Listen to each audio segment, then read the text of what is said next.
Young millionaire let homeless girls stay overnight. The next morning he was shocked by what he saw. The rain pounded against the windshield like a relentless drumbeat, the rhythmic clatter muffled by the plush interior of Michael Turner's sleek, black car. The world outside was a blur of dim streetlights and streaks of water running down the glass. New York City, bustling and alive by day, seemed like a ghost town under the storm's assault. Michael adjusted his grip on the steering wheel, his jaw tight as he maneuvered through the empty streets. The faint hum of classical music played from the car sound system, but it did little to ease the gnawing sense of emptiness clawing at his chest. He had just left another networking gala, an event filled with hollow laughter and meaningless small talk, the kind of place he had learned to navigate with ease. Yet tonight the usual satisfaction of closing deals and making connections felt distant, as if he were watching someone else play the role of Michael Turner, the young self-made millionaire. As he stopped at a red light, his eyes wandered to the sidewalk beneath the flickering glow of a street lamp. A figure huddled under the awning of a boarded-up shop. It was a young woman, her thin frame wrapped in a tattered coat, her knees pulled to her chest. Wet strands of hair clung to her pale face, and her eyes stared blankly ahead, as if the storm outside had long since matched the one within her. Michael's fingers tightened on the steering wheel. He was no stranger to the sight of homelessness in the city. It was a harsh reality he'd learned to ignore over the years, yet something about this girl rooted him in place. Perhaps it was her youth, or the way her shoulders trembled in the cold, or maybe it was the faint flicker of recognition he felt deep in his gut. The light turned green, and the car behind him honked impatiently. Michael pressed the gas, tearing his gaze away from the girl as his car surged forward. "Not my problem," he muttered to himself, trying to shake the image from his mind. He turned the music louder, but the haunting image of the girl refused to fade. A block later he slammed on the brakes, his car skidding slightly on the wet pavement. His heart raced, not from fear, but from the war raging inside him. "Damn it," he hissed, shifting into reverse. Moments later he was parked along the curb, stepping out into the icy rain. The cold bit through his tailored suit as he approached the girl. "Hey," he called out, his voice rougher than he intended. The girl flinched, her wide eyes snapping up to meet his. She looked like a cornered animal, her body tense and ready to flee. "I'm not here to hurt you," Michael said quickly, holding up his hands. "You're going to freeze out here. Do you have somewhere to go?" The girl hesitated, her lips trembling as she shook her head. "I'll be fine," she whispered, her voice barely audible over the rain. "No, you won't." Michael shot back, surprising even himself with the force of his words. He ran a hand through his damp hair, frustration bubbling to the surface. "Look, I'm not asking you to trust me, but you can't stay here. Come with me just for the night." Her eyes narrowed, suspicion flashing across her face. "Why would you care?" Michael hesitated, the question cutting deeper than he expected. Why did he care? He didn't know her anything yet. Beneath the cynicism and the walls he built around himself, there was a memory, a younger version of himself, cold and desperate, searching for a lifeline. "I just do," he said finally. "Take it or leave it." The girl studied him for a long moment before finally nodding, her movements cautious. Michael shrugged off his coat, draping it over her shoulders as he led her to the car. Inside, the silence was heavy. She clutched the coat tightly, her body hunched as if she were bracing for an inevitable blow. Michael focused on the road, his mind racing with doubts. "What's your name?" he asked after a few minutes. "Emily," she said softly. "Well, Emily, you look like you could use a hot meal and a dry place to sleep. My place isn't far." Her eyes darted to him, searching for ulterior motives. "Why are you doing this?" Michael sighed, his grip on the wheel tightening. "Let's just say someone once helped me when I needed it most. Maybe it's time I pay it forward." They drove the rest of the way in silence, the sound of the rain filling the space between them. As they pulled up to Michael's sprawling townhouse, Emily's eyes widened, a mixture of awe and apprehension flickering across her face. "This is your house?" she asked, her voice laced with disbelief. "Yeah," Michael said, stepping out of the car. "Come on." He led her inside, the warmth of the house a stark contrast to the cold outside. Emily lingered near the door, her wet shoes leaving puddles on the marble floor. "You can take the couch," Michael said, grabbing a blanket from a nearby closet. "Bathrooms down the hall. If you need it, I'll get you some dry clothes." Emily nodded, her expression unreadable as she took the blanket. "Thank you," she said quietly, her voice barely above a whisper. Michael paused, the sincerity in her tone catching him off guard. He gave her a small nod before retreating upstairs. As he lay in bed that night staring at the ceiling, he couldn't shake the feeling that he just set something in motion, something he couldn't yet understand. The house was eerily quiet, save for the faint ticking of a clock in the hallway. Michael stood in the kitchen, leaning against the marble countertop with a glass of bourbon in his hand. The warmth of the liquor did little to settle the unease gnawing at him through the archway. He could see Emily on the couch, wrapped in the blanket, he had given her. She sat stiffly, her back straight as if any moment she might need to bolt. Michael observed her from a distance, his mind a whirlwind of questions. Who was she? What was her story? And why had he, someone who prided himself on being detached and pragmatic, brought her into his home? He took another sip, the bourbon burning down his throat.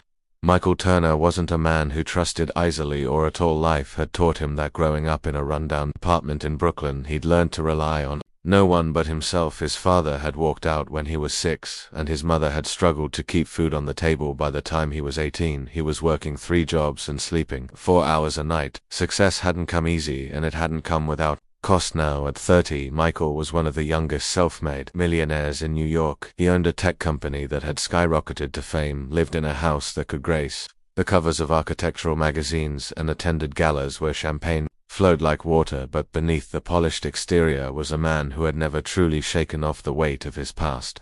He turned his gaze back to Emily. She was staring at the fireplace, though it wasn't lit, her expression unreadable. Her hair, still damp from the rain, clung to her face, and the oversized blanket made her look even smaller than she already was.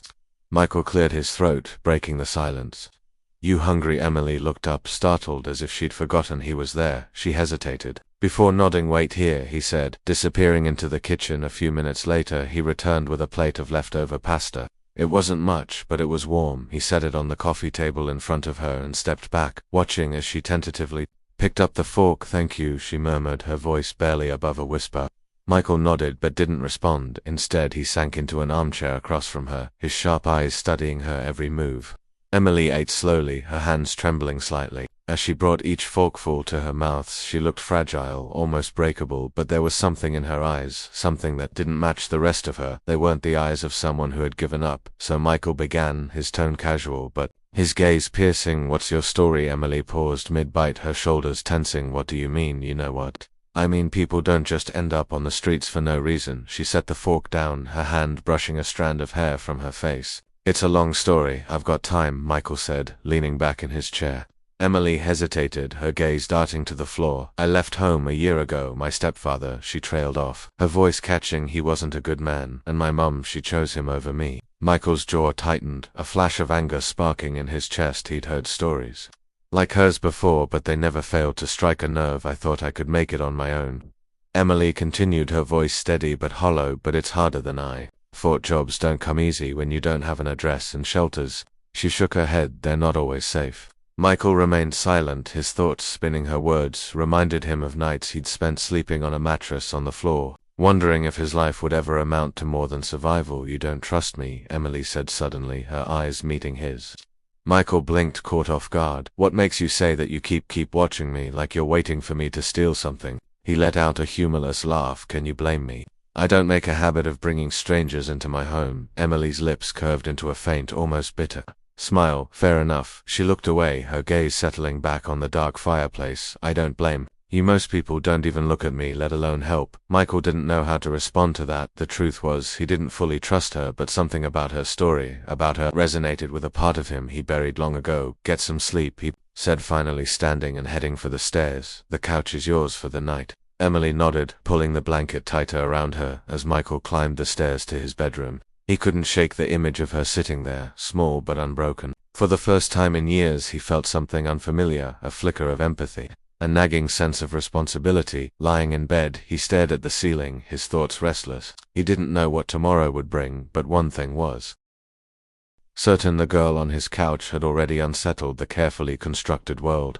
he lived in that night. Michael lay in bed, staring at the ceiling. Sleep eluded him, his thoughts circling back to Emily. He couldn't shake the image of her sitting on his couch, clutching that mug of coffee as if it were the only thing tethering her to the world. Eventually he gave up trying to sleep and headed downstairs. The house was dark, the only light coming from the faint glow of the street lamps outside. As he reached the bottom of the stairs, he paused. Emily was standing by the window, her silhouette outlined by the faint light. She was wrapped in the blanket, her arms hugging herself as she stared out into the night. Michael hesitated, not wanting to startle her, but something about the way she stood so still, so quiet, compelled him to speak. "Couldn't sleep either?" he asked softly. Emily turned, her eyes glistening in the dim light.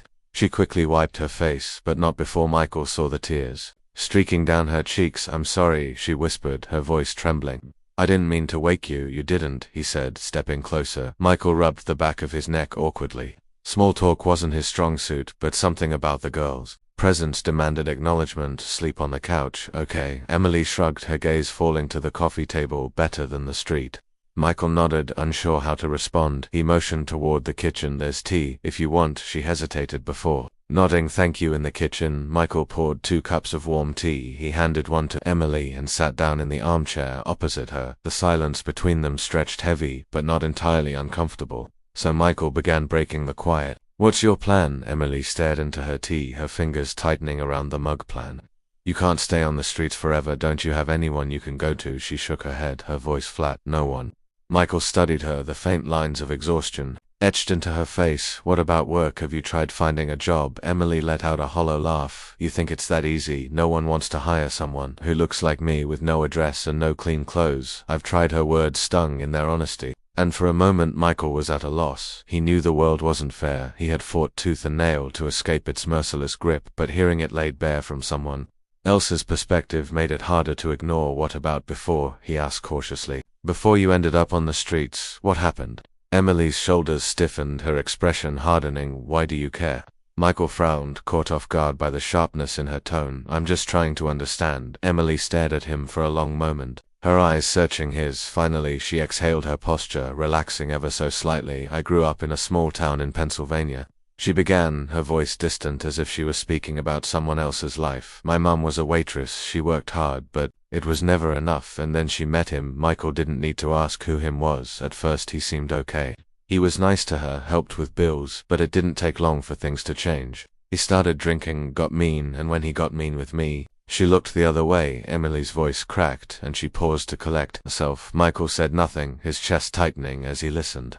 I left when I was 17, she continued. I thought I could make it on my own, but it's harder than I thought. The room was silent, the weight of her words settling between them. Michael took a sip of his tea, his mind racing. He could see echoes of himself in her story. Different details, but the same struggle for survival. He remembered the nights he'd spent alone, wondering if anyone would ever care enough to help. Why didn't you go back? He asked softly. Emily's lips pressed into a thin line. Because going back would mean admitting I failed, and I'd rather freeze out there than let them see me like this. Michael leaned back in his chair, her words hitting closer to home than he expected. He understood that pride, that stubborn refusal to give up even when the odds were stacked against you. You're stronger than you think, he said quietly. Emily looked up, surprised by the sincerity in his tone. For a moment their eyes met, and something unspoken passed between them, a shared understanding of pain, resilience, and the determination to keep going. You're not stuck, he said firmly. You're just in a bad place, and bad places don't last forever. Emily stared at him, her eyes searching his for any hint of insincerity. When she found none, her lips trembled, and a single tear slid down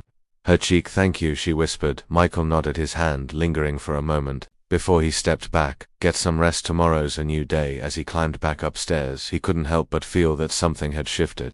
Emily wasn't just a stranger anymore. She was a reminder of the person he used to be, and the person he still wanted to become. The morning sunlight filtered through the curtains, casting soft golden hues across the room.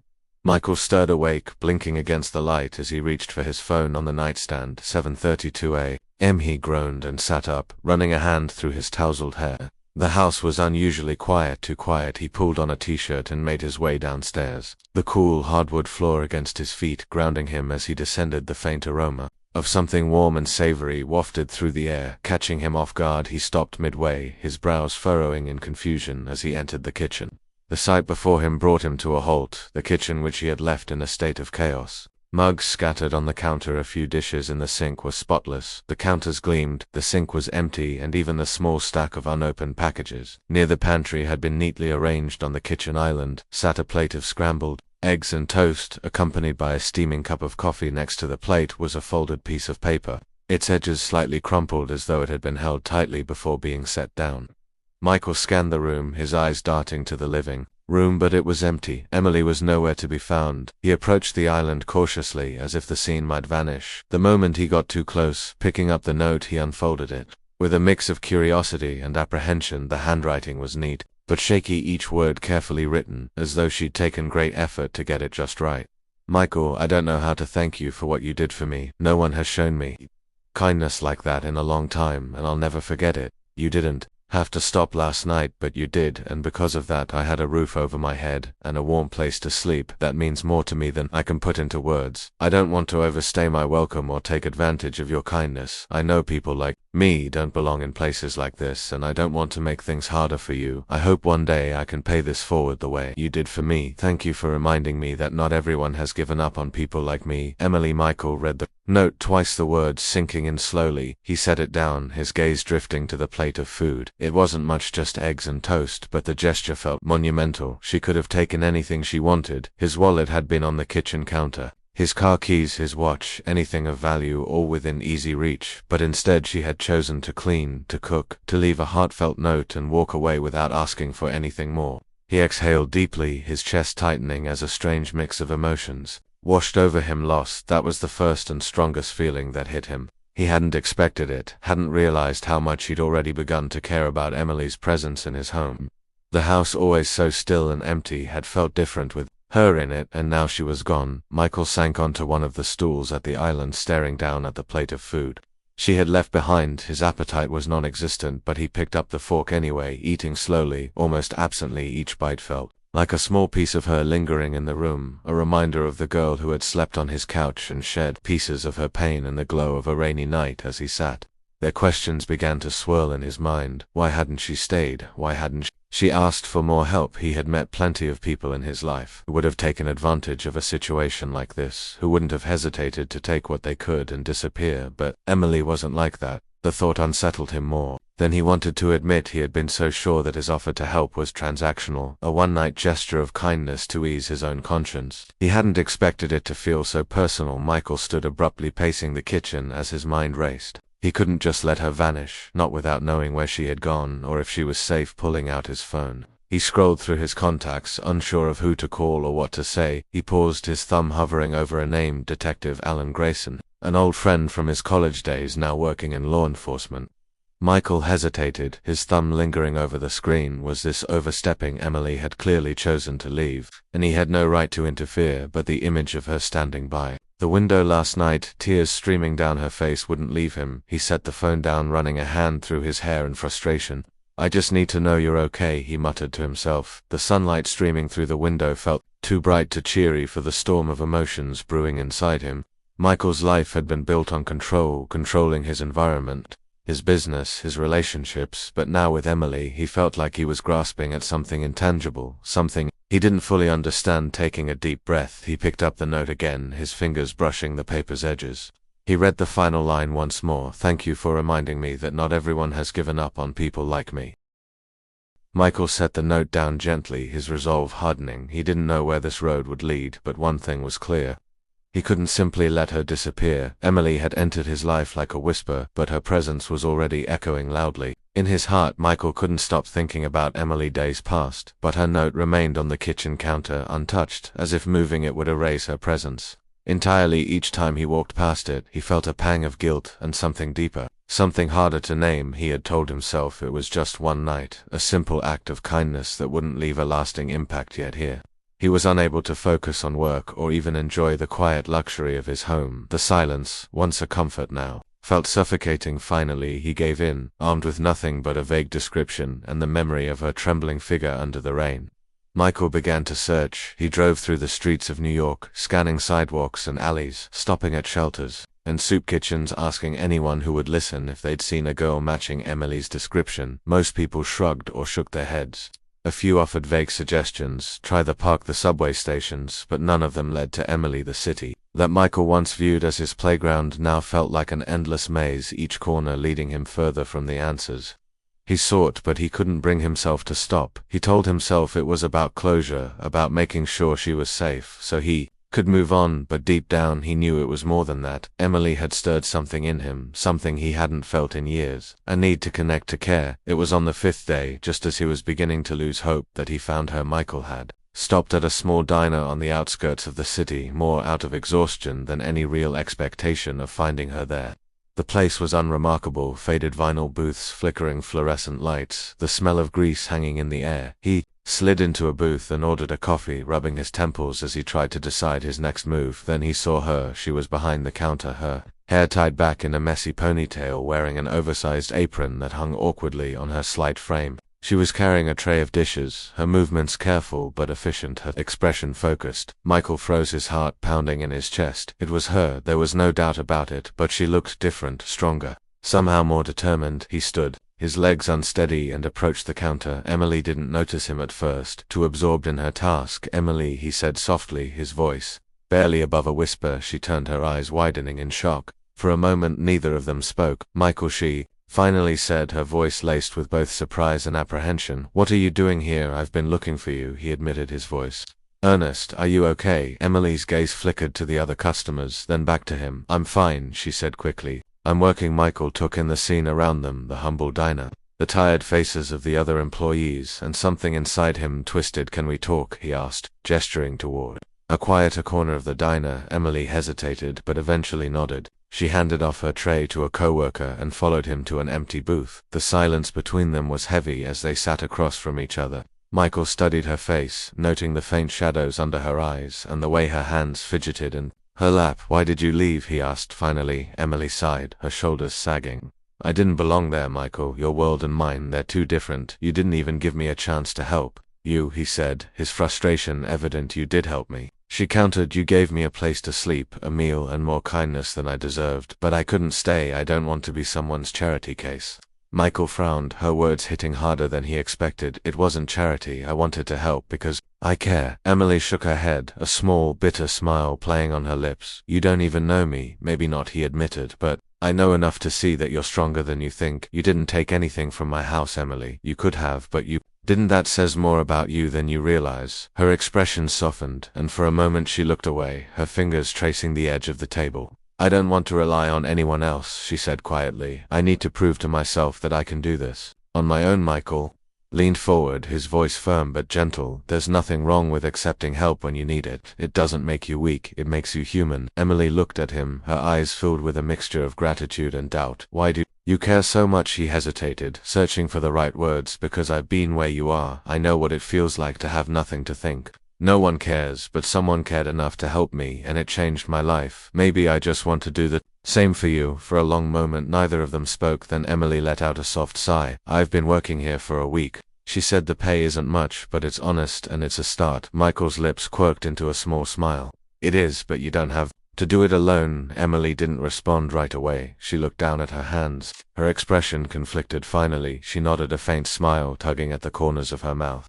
"Okay," she said softly, maybe I'll let you help, but only if I can pay you back someday." Michael chuckled, the tension between them easing slightly. Deal. As they sat there, the hum of the diner around them fading into the background, Michael couldn't help but feel a sense of relief. He had found her, and more importantly, she had found the strength to keep going. For the first time in years, he felt like he was exactly where he was meant to be. The diner was quiet when Michael returned the next morning. The usual clatter of dishes and hum of conversation was subdued, the early hour casting a calm over the space. Emily was behind the counter again, balancing a tray with practiced ease. She noticed him almost immediately, her eyes narrowing in mock suspicion as he approached her back. She said, setting the tray down and crossing her arms. Michael shrugged, a small grin tugging at his lips. "I figured we weren't done talking." Emily sighed, but there was a faint hint of amusement in her expression. "I'm guessing you're not here for the coffee." "Not exactly," he admitted, sliding into a booth near the corner. "When you're done, sit with me for a minute." She hesitated, glancing at her coworker, who waved her off with a knowing smirk. Reluctantly, Emily untied her apron and joined him.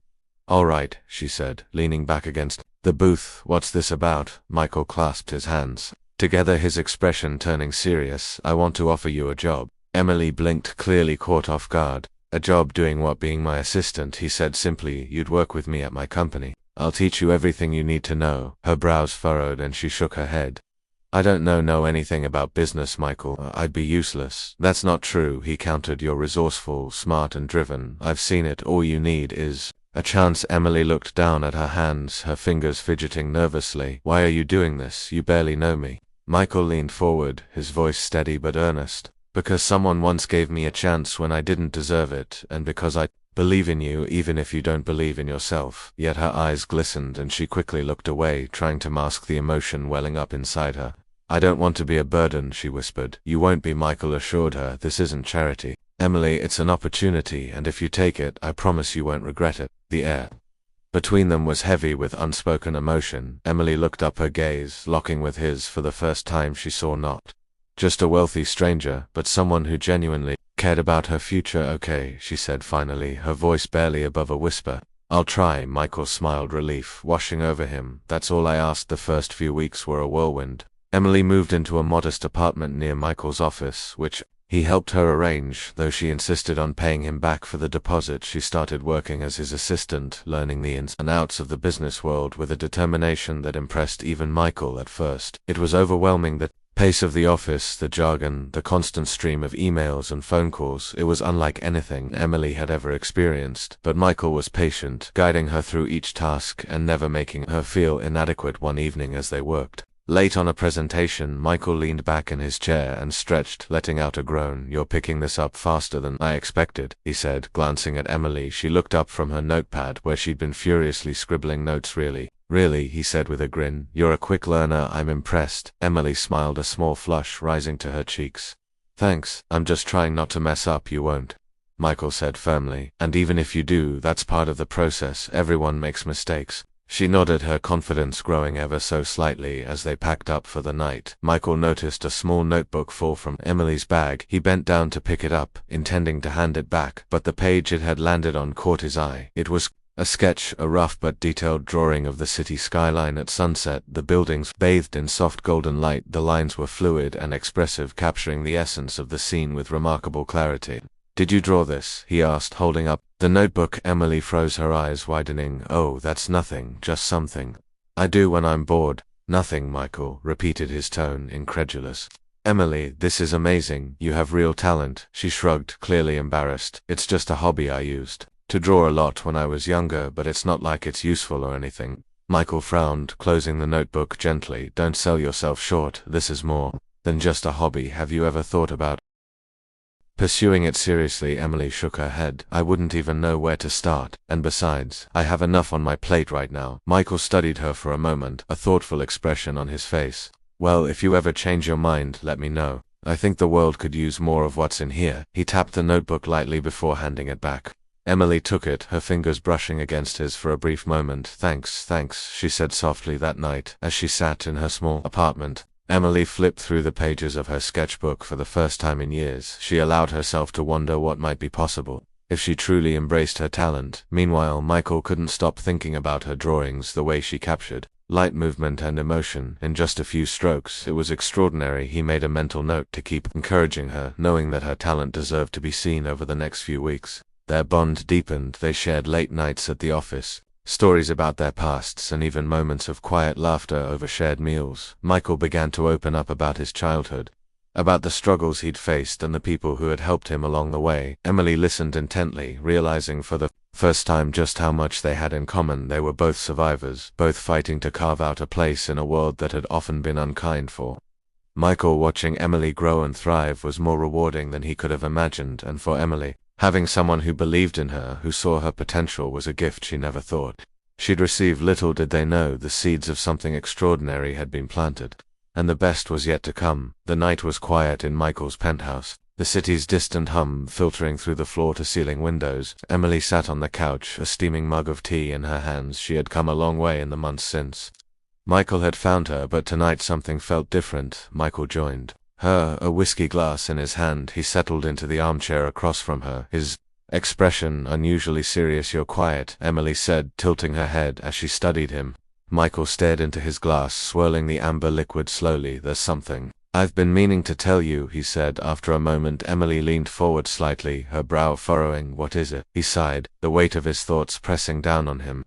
You asked me once why I cared so much, why I stopped for you that night. Emily nodded, her curiosity piqued. Michael set his glass down and clasped his hands together. I wasn't always this successful. I grew up in a place where people didn't have much. My mum worked 2 jobs just to keep us afloat after my dad walked out. When I was 18, I started a business, something small, just enough to get by. I thought I could make a better life for us. Emily listened intently, her tea forgotten. I partnered with someone I trusted, Michael continued, his voice tinged with bitterness. Someone who I thought had my back. We built something good, something real, but when things started to take off, they sold me out, took everything, and left me with nothing. Emily's eyes widened. Michael, I had no idea, he nodded, his jaw tightening. It took me years to rebuild. I had to start from scratch, claw my way back up, and I did it, but not without losing a part of myself in the process. I told myself I'd never trust anyone again. He paused, looking at her with a small wry smile. Then you came along. Emily's heart ached at his words. She had seen glimpses of the walls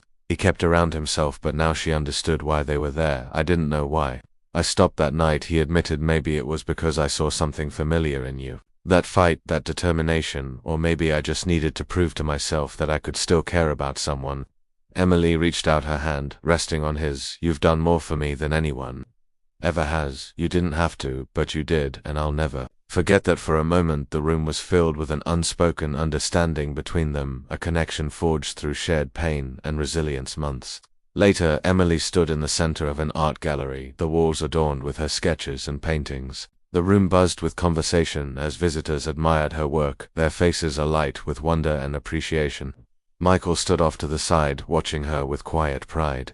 She was radiant, her confidence shining as she spoke to a small group of admirers. When the idea of a gallery exhibit had first been suggested, Emily had balked. No one's going to care about my art, she had said, but Michael had insisted, using his connections to organize the event and giving her the platform she deserved. Now, as he watched people marvel at her talent, he felt a surge of satisfaction. This was her moment, and she had earned every bit of it. Emily caught his eye across the room and smiled, her gratitude evident in her expression. She excused herself from the group and made her way to him. This is incredible, she said, her voice filled with awe. I still can't believe it's real, Michael chuckled. Believe it, Emily. You did this, all of it. She shook her head. I wouldn't be here without you. Don't sell yourself short, he said, his tone gentle. The talent was always there. I just helped you see it. Emily hesitated, her eyes glistening with emotion. Michael, thank you for everything, for believing in me when I didn't believe in myself. He smiled, the warmth in his eyes making her chest tighten. You've changed my life, to Emily, more than you know. A few weeks later, Michael and Emily found themselves standing on a quiet beach, the waves lapping gently at the shore. The sun was setting, casting the sky in hues of orange and pink. This is beautiful, Emily said, her voice barely above a whisper. Michael nodded, his hands in his pockets as he gazed out at the horizon.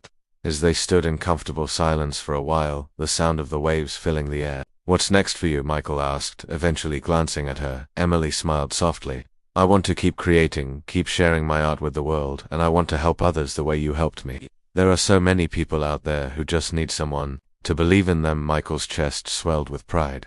You're going to do amazing things, Emily. I have no doubt about that. She turned to him, her eyes shining. And what about you? What's next for Michael Turner? He chuckled, looking down at the sand. Honestly, I'm still figuring that out, but for the first time in a long time, I feel like I'm on the right path. Emily reached out and took his hand, squeezing it gently. Whatever it is, I know you'll do it with that big heart of yours. Michael smiled, a rare, genuine smile that reached his eyes. Thanks to you, I finally found it again. As the sun dipped below the horizon, they stood together, the warmth of their connection a stark contrast to the cool evening breeze. In that moment, the past felt like a distant memory, and the future stretched before them, bright and full of promise. It wasn't just the story of a girl finding her way or a man rediscovering his humanity. It was the story of two people who had saved each other in ways neither of them could have imagined. And as the waves continued to wash away the footprints in the sand, one thing was clear: this was only the beginning. As the waves gently kissed the shore and the sun dipped below the horizon, Michael and Emily stood side